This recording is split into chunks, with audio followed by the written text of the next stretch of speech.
Hello and welcome to Ben Ross's Conservatorium of Audio. I'm Ben Rosser, and today we're going to be taking a look at the CamelSpace plugin from Camel Audio. CamelSpace is quite a good plugin, contains many different effects modules to enable you to add that extra bit of space and depth and movement to your different sounds. So we're going to start by having a look at the different modules of CamelSpace, and then we're going to get some sound running through it and see what sort of things it's capable of. So we're just going to go through the different modules in the order that CamelSpace applies the processing to the sound, and then we're going to take a look at some of the other features. So starting with the transgate, which works in conjunction with the step sequencer, allows you to add quite an interesting rhythmic feel by cutting in and out the audio, similar to a traditional gate. Following that, we have our enhancer, which allows us to add a bit of distortion to the sound, beef it up a little bit, followed by our auto panner at the top left, which allows us to use either an LFO or the step sequencer to be able to pan the sound, followed by a multi-mode filter, which allows us different filter types, as you can see, to be able to filter the sound and add a bit of movement to it in conjunction with the filter modulation and the step sequencer. We've also got a flanger over the top right, followed by a stereo delay, a reverb, and finally our master controls. As you can see, our biggest module in the middle is our step sequencer, which you can use to control the filter, the panning, the transgate, and the overall volume of the sound. Also got a couple of other controls with that, including the length of each step, whether or not we're going to be adding a bit of shuffle or groove to the sound, and you've also got some envelope controls to allow you to adjust the various parameters of the sound envelope.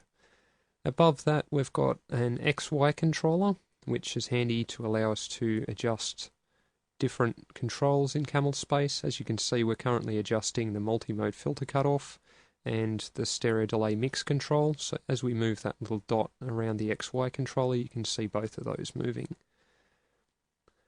Also got an output level meter, which you can turn on and off by clicking on it, as we'll see in a little while, as well as various presets which are available by clicking the value readout, as you can see. CamelSpace comes with multiple different banks of presets, which you can get to by clicking on one of the banks, as you can see, and then you can choose from any of the different presets in that bank. You can also load and save your own banks and load and save your own presets, as well as the clear preset function, which allows you to completely clear CamelSpace so you can develop your own preset from scratch, which is quite handy. We're just going to go back to the default preset for the moment.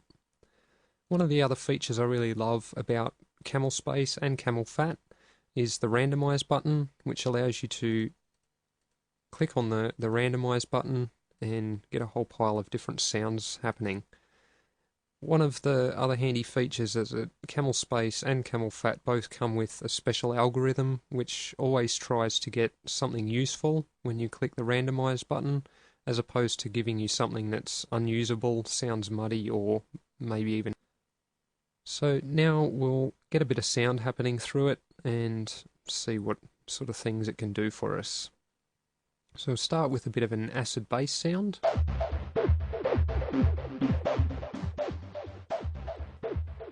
As you can see, quite a bit of movement there. I'll just turn off CamelSpace so you can hear the original sound. As you can see, it's fairly simple, sort of acid bass sort of sound.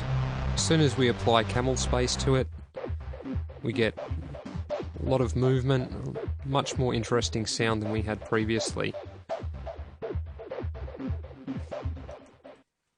So if we choose a different sound, for example, a bit of a lead sound,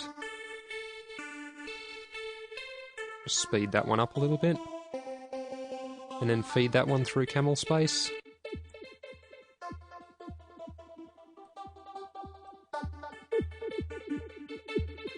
Again, as you can see, just getting that nice bit of movement, a bit of air, a bit of space, and a bit of depth that we didn't have before. So if we grab a different preset, just pick a random one. As you can see, yet another interesting sort of sound we can get happening there.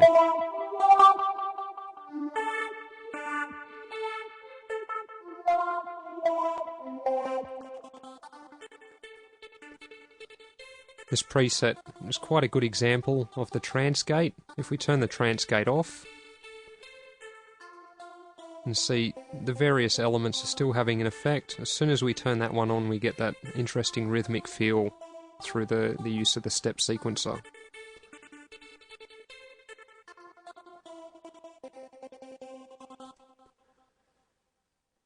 So, as you can see, no matter which preset you use, no matter what sound you throw at it, you pretty much guarantee that you're going to come up with something that's quite interesting. So we're just going to clear the preset for the moment, and we're going to whip a quick one up from scratch and see what sort of a sound we can get happening. So we'll start with a different sound.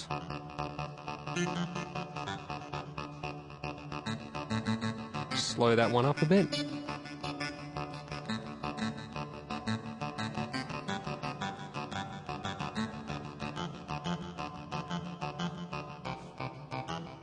And we'll start by using the enhancer to add a bit of distortion to that one. Just bring down the output volume a little bit. As you can see, just fattening that one up quite nicely. Also put a bit of auto panner on that. Currently using the LFO. Switch the sequencer just by clicking the sequencer button.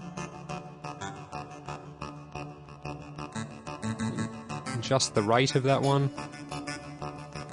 as well as the depth to adjust how much it's affecting the sound. By clicking these little arrows, you can also choose between different waveforms as well, which is quite handy. Add a bit of a multi-mode filter.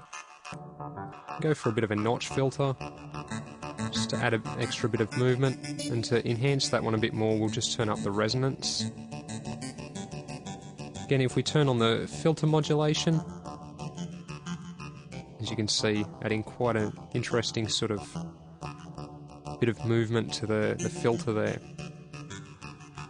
And just as with the auto panner, you've got a rate control and a depth control to adjust how much effect the filter's having.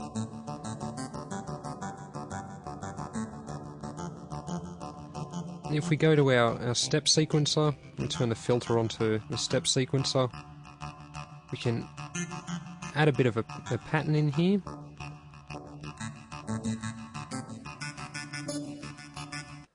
So we'll just turn those guys off for the moment and go over to our flanger and our stereo delay and our reverb, and we see what sort of things they can do for the sound.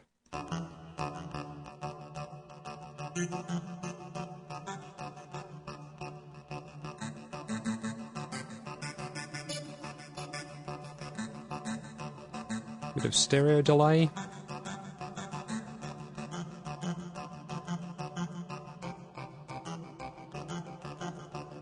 One of the other handy things is you can adjust the delay rate of the left and right channels independently, so you can get interesting ping pong effects, all sorts of different movement happening with those. Also click the sync button to be able to sync the delay to the tempo of your host, in this case Ableton Live 8. And finally we've got our reverb. So just turn the mix control up for that one.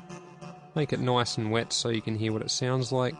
We've also got a size control to adjust how big the reverb sounds. So you can hear rather a massive sort of room sound you've got there. We can just bring it down for something more subtle. We've also got your master controls, which will allow you to adjust the output volume, as well as the mix control between the unprocessed and the processed sound, as we can see.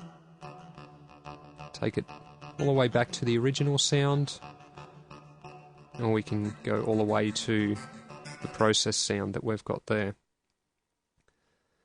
So many different features. I'd recommend having a good play around with them all and see what sort of different sounds you can come up with, see what it'll do to whatever different sounds you feed through it, whether it be a kick drum, whether it be a lead sound or a bass sound, or pretty much whatever you want to throw through it. So thank you for watching our tutorial on Camel Audio CamelSpace, and be sure to check out the plugin available on the Camel Audio website, and hope to see you again in another Ben Ross's Conservatorium of Audio tutorial. Thanks for watching.